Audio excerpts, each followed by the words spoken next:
Olá! O canal Mil Luzes tem o prazer de narrar o terceiro livro da trilogia de André Luiz Ruiz pelo Espírito Lúcius. Este livro falará sobre o período de transição da Terra, que deixará de ser um planeta de provas e expiações e por isso não poderá mais abrigar espíritos que não desejem o crescimento espiritual. No capítulo 19, Alfredo viu-se diante de novos caminhos para a sua vida.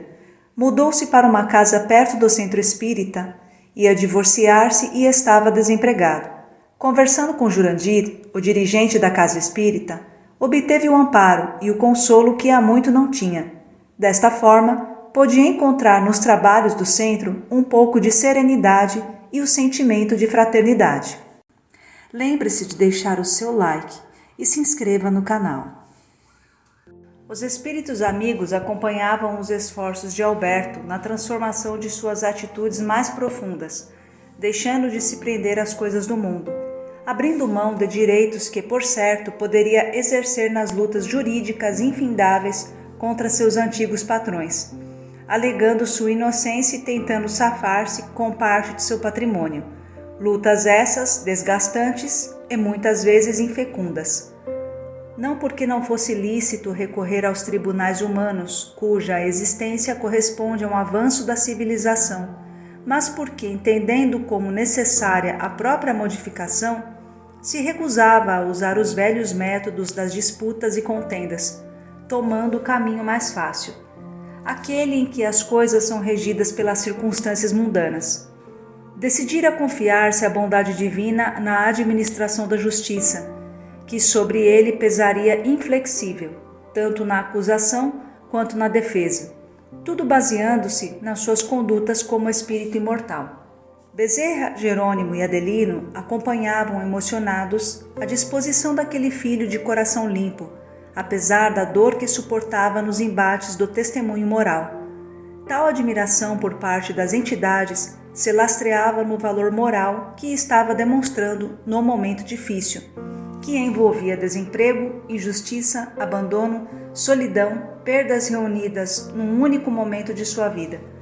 Pouco importância atribuía aos agentes causadores daquela triste circunstância, graças aos quais podiam reluzir as virtudes do irmão encarnado.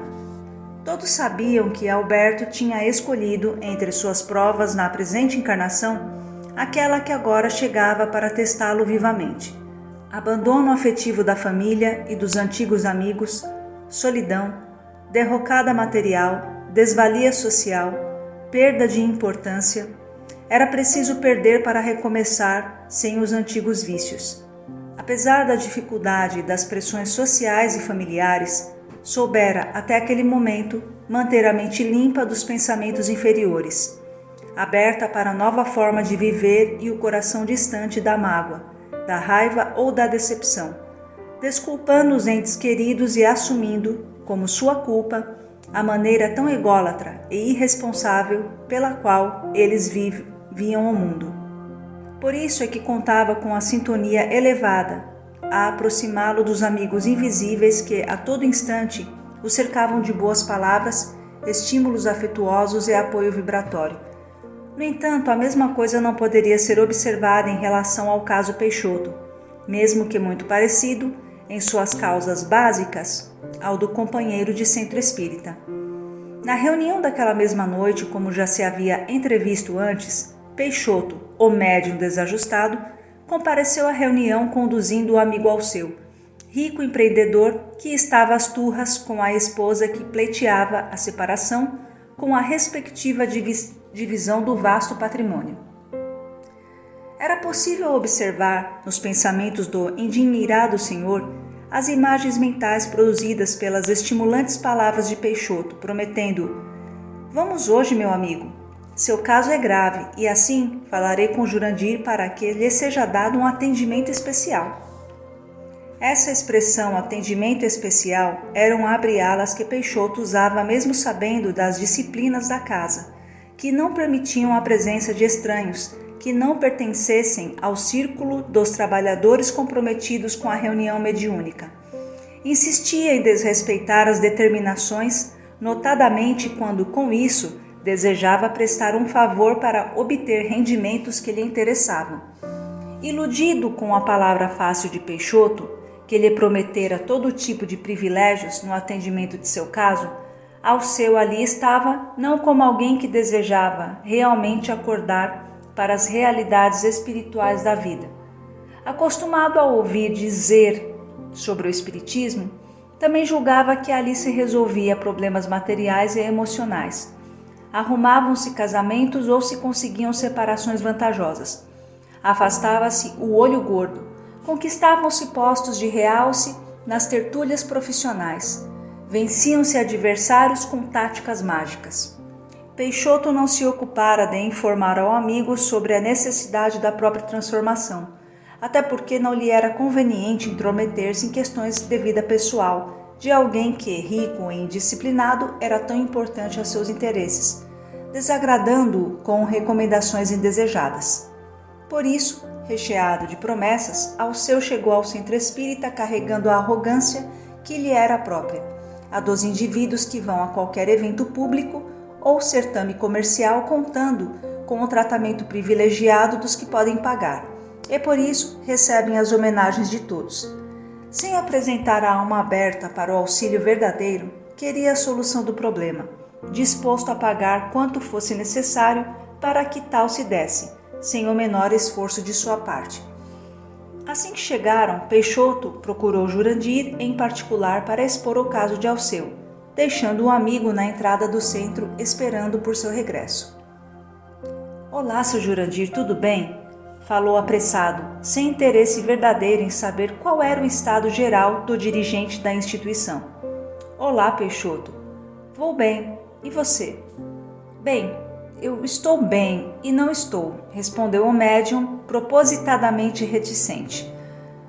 "Ora, aconteceu-lhe algo, meu irmão?" perguntou Jurandir, demonstrando interesse fraterno no oferecimento de ajuda. "Você sabe que nos dias de reunião de desobsessão, tudo costuma ficar um pouco mais complicado, já que as entidades sofredoras são aproximadas dos respectivos médiuns, muitas horas antes do trabalho." "Sim, seu Jurandir, disso eu sei, sim, eu estou bem, mas estou sofrendo por causa de um problema que não é meu."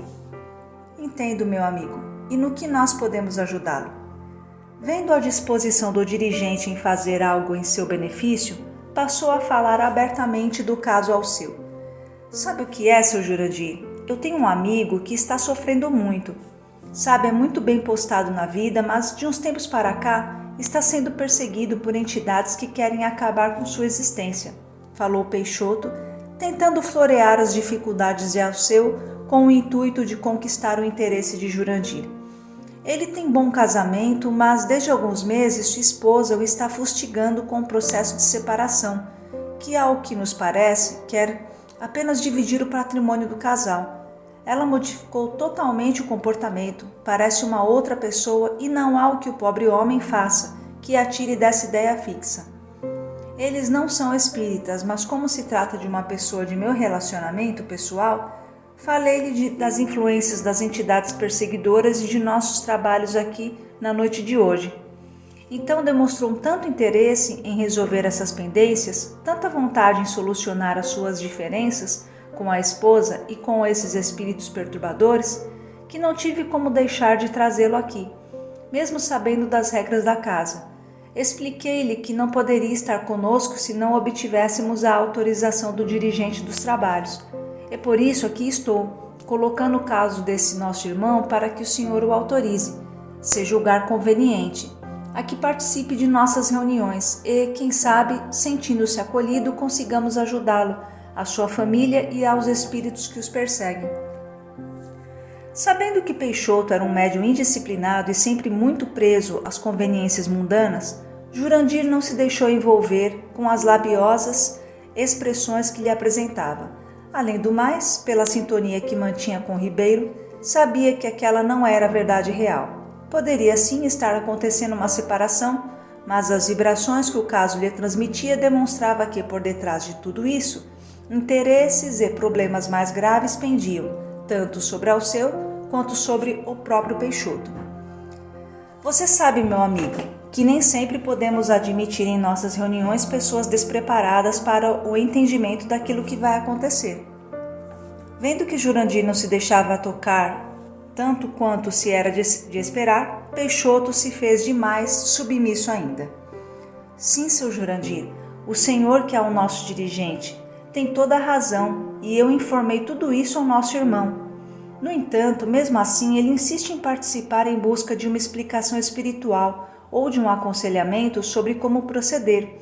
Além do mais, a sua presença física neste ambiente poderia facilitar a comunicação de algumas entidades que os atrapalham, tirando a esposa do caminho correto do matrimônio. Por isso é que julguei que não seria de todo inoportuno aceder aos seus desejos, estando entre nós como mero ouvinte. O mentor espiritual da instituição, além de Bezerra e seus 2 tutelados em tarefas, já estavam cientificados de todo o contorno do caso Peixoto e sabiam que aquilo era puro teatro através do qual Peixoto pensava ser ele mesmo o agente mediúnico, a permitir que os problemas de Alceu fossem encaminhados, obtendo os dividendos que tal auxílio certamente conseguiria na gratidão do ricaço infeliz. Para não atrasar o andamento das tarefas da noite, cujo início já se acercava com a chegada dos diversos médiuns, Jurandir pediu que tanto ele quanto Alceu esperassem a entrada da instituição, sentados em pequena sala, a fim de que ele próprio julgasse como seria mais adequado agir. Em seus pensamentos, sabia que, da mesma maneira que não deveria deixar de atender a um caso sério, não poderia permitir que alguém inescrupuloso se valesse de uma atividade mediúnica sagrada, visando aliciar favores financeiros. Sim, seu Jurandir, nós esperaremos a sua resposta, mas por favor leve em consideração o meu pedido, afinal, há muitas décadas milito nesta casa como um simples servo do trabalho cristão, sem nenhuma pretensão de infringir as rotinas fixadas pelos nossos mentores para o melhor resultado dos atendimentos. Além do mais, Alceu sempre pareceu ser uma pessoa muito agradecida e generosa. Certamente não ficará indiferente às necessidades desta casa, no auxílio dos necessitados. Claro, Peixoto, os espíritos levarão tudo isso em consideração, certamente. Aguarde uns 15 minutos e falaremos novamente. Afastou-se o dirigente enquanto o médium se dirigia ao amigo, antecipando-lhe o sucesso da empreitada, arriscando presunçosamente. Tudo está acertado, Alceu. Já falei com o Jurandir sobre o seu caso e ele foi lá dentro arrumar uma cadeira a mais para você poder participar da reunião. Lembre-se, no entanto, que não deverá falar nada, a não ser que alguém lhe pergunte alguma coisa, certo? Tudo bem, Peixoto. Fico muito grato pela atenção que estão dando ao meu caso e espero sair daqui hoje com a solução do problema. Quem sabe, se tudo correr bem, não me torne um colaborador da instituição. O que você acha? Meu amigo, tem sempre muita gente precisando de ajuda por aí. Mas não falemos disso agora. O mais importante é resolvermos o seu problema, exclamou Peixoto, pensando mais intensamente na ajuda de Alceu à sua causa econômica do que aos ideais da Casa do Cristo. Jurandir, assim que deixou o solicitante, penetrou pequena e isolada sala, na qual, através da oração sincera e direta, buscou o amparo do dirigente espiritual, para que o inspirasse sobre aquele caso, sobretudo porque rompia com importantes rotinas da instituição e dos trabalhos mediúnicos. Não pretendo ser o definidor de quem merece ou não merece ser recebido, irmão Ribeiro, apenas que não acho adequado quebrar as ordens da casa sem antes ouvir os sábios conselhos dos verdadeiros dirigentes espirituais deste trabalho de Deus. Por isso, ajude-me com a intuição necessária. Você sabe como é o Peixoto e qual é a verdadeira necessidade de Alceu. Aqui me coloco como aquele que obedece. A oração demonstrava a humildade daquele que, mesmo na condição de dirigente encarnado de uma instituição religiosa, mantinha sua cabeça no lugar, sem julgar-se na posição do infalível decididor de todas as questões, detentor de sabedoria e acuidade que poderiam dispensar os conselhos do mundo invisível. Conhecendo-lhe a fidelidade e obediência, apesar de saber de todos os interesses e conveniências envolvendo um médium interesseiro, Ribeiro não tardou em aclarar mentalmente as dúvidas do amigo encarnado. Meu irmão, obrigado por nos permitir ajudá-lo neste momento especial da evolução desses dois amigos encarnados. É verdade que Peixoto continua negociando com as coisas de Deus, interessado em obter vantagens da atividade no bem. No entanto, também é verdade que ele precisará aprender com suas próprias atitudes. Além do mais, Alceu é um irmão endurecido, que certamente poderá ser beneficiado ao contato com algumas circunstâncias especialíssimas que envolvem o seu caso. Por isso, ainda que não modifiquemos a regra que visa seriedade e discrição, abriremos uma exceção educativa. Pode permitir que ambos participem nesta noite, que certamente trará inesquecíveis lições para todos. A intuição era clara, como um pensamento que lhe brotava da mente espiritual para o cérebro físico, acalmando suas dúvidas. Dirigiu-se à saleta de espera na qual Peixoto apresentou o visitante ao dirigente, ressaltando em Jurandir uma infinidade de qualificativos, conduta típica dos que se valem da lisonja para abrir portas nos caminhos por onde tem que passar, contando com a vaidade dos que escutam. Bem, é um prazer conhecê-lo, meu irmão, disse Jurandir, dirigindo-se ao seu. Não creia, no entanto, em tudo o que Peixoto lhe acaba de dizer, porque nesta casa os únicos com tais atributos são os espíritos abnegados que nos amam. Sabem de tudo o que se passa conosco e nos amparam com discrição e paciência. Eu, como qualquer outro, sou apenas um apêndice físico deste trabalho imenso que eles realizam. Por isso mesmo quero dizer-lhe que nossos amigos acederam à sua participação excepcional nesta noite, não sem antes solicitar-lhe discrição, bons pensamentos, silêncio e oração, em qualquer situação que lhe ocorra. As conversas entre os que estão na sustentação energética e os espíritos só é possível caso nossos mentores espirituais nos dirijam a palavra. Por isso trouxe papel e lápis para que, enquanto esperam pelo início da reunião, possa você escrever o nome da sua esposa e o endereço da família, de maneira que as equipes de trabalho do mundo invisível já possam ir adiantando as providências. Quanto a você, Peixoto, pode sentar-se à mesa para a preparação indispensável. Vamos? Com um gesto de cortesia, demonstrou-lhe a necessidade de se colocarem para um ambiente dos trabalhos, enquanto que Alfredo, o zelador, verificava se havia mais algum trabalhador chegando antes de fechar as portas do centro espírita, que então só seriam reabertas ao final das atividades da noite. Todos se posicionaram no salão, tendo Jurandir o cuidado de colocar Alceu sentado próximo dos trabalhadores experientes e sabedores dos procedimentos adequados quando um ou outro novato se apresentasse na reunião. Localizar Alceu entre Plínio e Alberto, na fileira dos doadores de energia, para as atividades que se iniciariam. A oração simples marcou o início dos trabalhos, logo seguida da leitura do Evangelho, dos comentários precisos e rápidos e depois, com a diminuição das luzes, teve início o trabalho mediúnico. Ribeiro se faria escutar através de Dalva, com conselhos morais visando o aproveitamento das experiências da noite. Esta providência visava a preparação das mentes ali presentes, harmonizando-as a fim de que, convocadas a mais nobres e elevados padrões de vibração no amor verdadeiro, entrassem na sintonia adequada aos objetivos pretendidos, conectando cada médium com os respectivos dirigentes mediúnicos que organizariam o campo energético individual para a aproximação das entidades aflitas que se manifestariam naquela noite. Boa noite, meus filhos, falou Ribeiro através da médium Dalva. Boa noite, responderam discretos. A tarefa da transformação não espera. Cada um de vocês é convocado a pensar nos próprios interesses de crescimento e evolução para que retirem da vida o melhor que a vida tem a lhes oferecer.